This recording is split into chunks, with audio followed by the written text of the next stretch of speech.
Today is our lucky day because we don't only have one, not two, but three Cyhawk Series games this week. That's right, Tiana.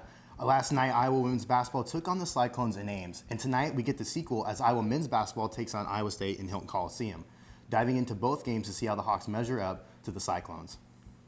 To kick off the Cyhawks showdown, Iowa women's basketball barely secured the win over Iowa State last night with a final score of 75-69. This matchup was destined to be a nail-biter with the Hawks coming into the game at 6 wins and 2 losses, and State coming in at 6-1.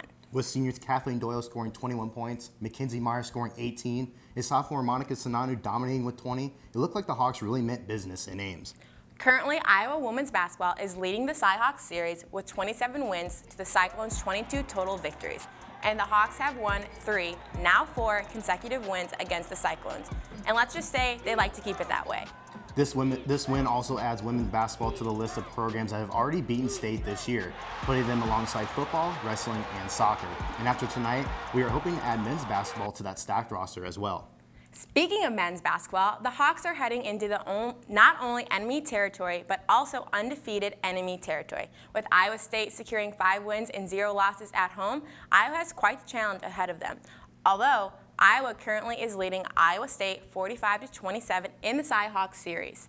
State will be a tough team to beat. Iowa State has not held back this season. 4 of their players are averaging in double figures in scoring this season. And that same number of players also scored double figures last year against Iowa. Even though the last matchup had a final score of 98-84 with an Iowa dub at home, who knows what could happen this year with the game being a cornfield away.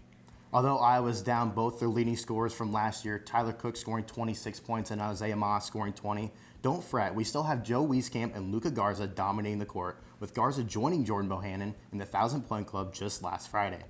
The Hawks will have to look out for Iowa State's big scorers, Tyrese Halberton, George Condit, and Risey Bolton, each dropping 17 points last Sunday against Seton Hall. But it really can be anyone's game, with Iowa ranking 2nd in the country in assists to turnover ratio and tied for 5th in assists. So what I'm hearing is this is one Cyhawk Series matchup you don't want to miss. No, that's right. And if this week doesn't have enough excitement for you, don't worry, because we also have Iowa swimming and diving headed to Ames for their piece of the action. The Cyclones will have their work cut out for them as 3 schools' records were just beat the final day of the Minnesota Invitational just a week ago. The 400 free relay team earned the 2nd fastest school time in history. The men's 400 free relay team grabbed the title of 5th fastest time in program history. And don't forget, freshman Millie Sansom broke the Iowa record for 6th fastest 1,600 free. But one Iowa record swimming can't top actually goes to our own TV director, John Rawson, for being the only member of DITV who doesn't know how to swim. Make sure to tune in to see how Iowa's real record breakers stack up to the competition this Friday at 6. That is all the time we have for you today in sports, but next time we will have the results of tonight's basketball showdown. And we'll be previewing the highly anticipated Big Ten Bowl game, so make sure you come back tomorrow. Noah, back to you at the desk.